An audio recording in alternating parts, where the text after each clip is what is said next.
Սարգսյան, շատերը մտածում են, որ դուք Նիկոլ Փաշինյանի դեմ կոմպրոմատներ ունեք եւ միայն հարմար պահի եք օգտագործելու դա։ Նախ ունեք եւ երբ եք օգտագործելու։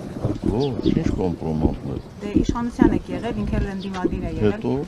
Հետո որևէ ձևով չունեք կոմպրոմատ։ Այսինքն այս 7 տարվա ընթացքում ամեն ինչ շատ լավ է եղել եւ լրացուցիչ կոմպրոմատների կարիք կա։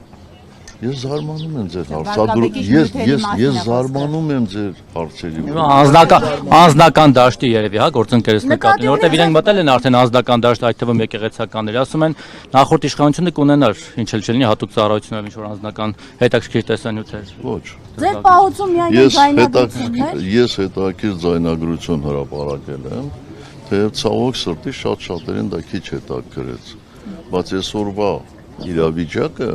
հենց այդ խոսակցության արդյունք է, այդպիսի դիրքորոշման արդյունք է։ Պարոն նախագահ, 7 տարի առաջվա իրողություններին անդրադառնալով եւ այս 7 տարիների մասին Իրանի գերագույն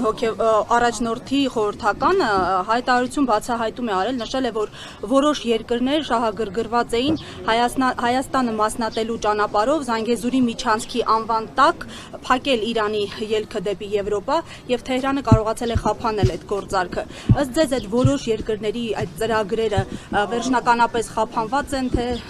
պետք է շարունակվեն եւ հակազդեցություն պետք է։ Ոչ, մենք միշտ էլ արտաքին վտանգի առկայություն զգացել ենք եւ զգալու ենք։ Ես չեմ կարող մեկնաբանել Իրանի, ինչպես ասեցիք, համապատասխան պաշտոնյայի ասածները։ Համատեղ ծրագրերի մասին դուք ակնարկել եք, պարոն նախագահ, գլոբալիստական քաղաք։ Ոչ, ես այդպիսի բանի մասին չեմ ակնարկել։ Ես միշտ ասել եմ, որ այո, Հայաստանը ունի եւ ունենալու է անվտանգության մեծ խնդիրներ։